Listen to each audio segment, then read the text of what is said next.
இந்த பதிவில் நோய்களை தீர்க்கும் சித்தராக பாடகச்சேரி சுவாமிகள் எவ்வாறு விளங்கினார் என்பதை மூலிகை மருந்து என்ற தலைப்பின் மூலம் தெரிந்து கொள்வோம்.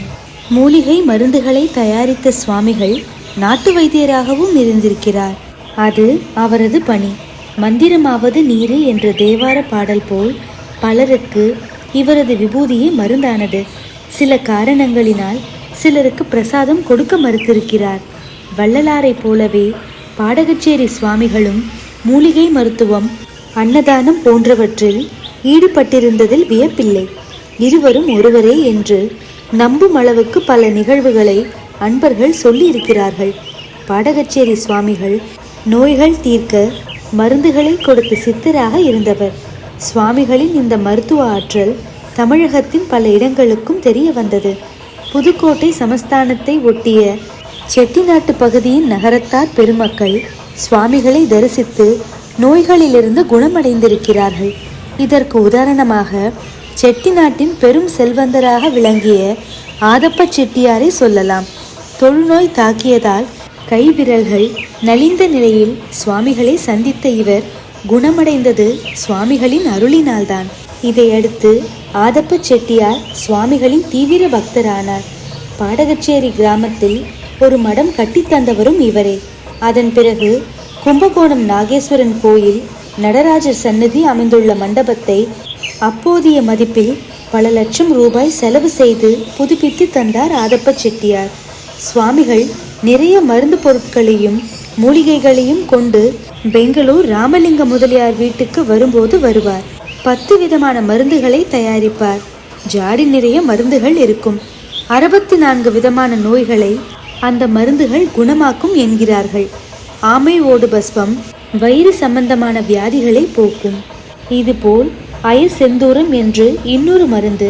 பட்டு துணியை எடுத்து அதற்குள் சில மூலிகைகளை முடிந்து ஒரு சிறிய குடத்துக்குள் போட்டு அதையும் பட்டு துணி போர்த்தி வைத்து புடம் போடுவார். அதை பட்டு கருப்பு என்று சொல்வார்கள். நோயினால் பாதிக்கப்பட்டவரை உட்கார வைத்து மனதில் மந்திரம் சொல்லிக்கொண்டு விபூதி பூசுவார். உடம்பு சரியில்லை என்று யாராவது சொன்னால் தேகத்தில் கொஞ்சம் விபூதியை பூசி விடுவார். எல்லாம் போச்சு போ என்று சொல்வார். இந்த தகவல்களை சொன்ன கௌசல்யா அம்மையார் சூரண குடுவைகளையும் காட்டினார். சுவாமிகள் தயாரித்து வைத்த மூலிகை மருந்துகள் 20 வருடங்கள் ஆகியும் வீரியம் குறையாமல் இருந்தன என்றும் தன் தாயார் அவற்றை பயன்படுத்தினார் என்றும் சொல்கிறார். பெங்களூர் ராமலிங்க முதலியாரின் மகள் கௌசல்யா அம்மையார் லிங்க செந்தூரம் என்ற மருந்தை அரிசியின் பாதி அளவு எடுத்து வெற்றிலையில் வைத்து தேனில் குழைத்து தருவார் சுவாமிகள். இது 33 வகை காய்ச்சல்களை குணப்படுத்தும் என்று அந்த குடும்பத்தினர் நினைவு வைத்திருக்கிறார்கள்.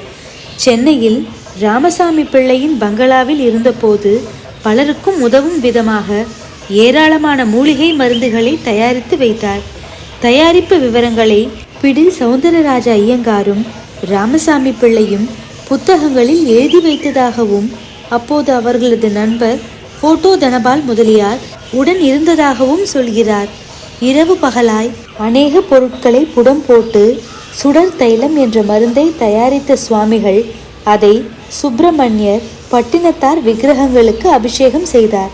இதனால் ஸ்நானம் செய்கிறவர்களுக்கு டைபாய்டு முதலான விஷஜுரங்கள் குணமடைய வேண்டும் என்று பிரார்த்தனை செய்தார். இந்த தைலத்தையும் மற்ற மருந்துகளையும் செய்ய பொருளுதவி செய்தவர் ராமசாமி பிள்ளை. அடுத்த பதிவில் எதிர்காலத்தில் நடக்கப் போகும் நிகழ்வை முன்கூட்டியே சுவாமிகள் எவ்வாறு தெரியப்படுத்தினார் என்பதை பற்றி கேட்கலாம். அதுவரை திருச்சிற்றம்பலம்.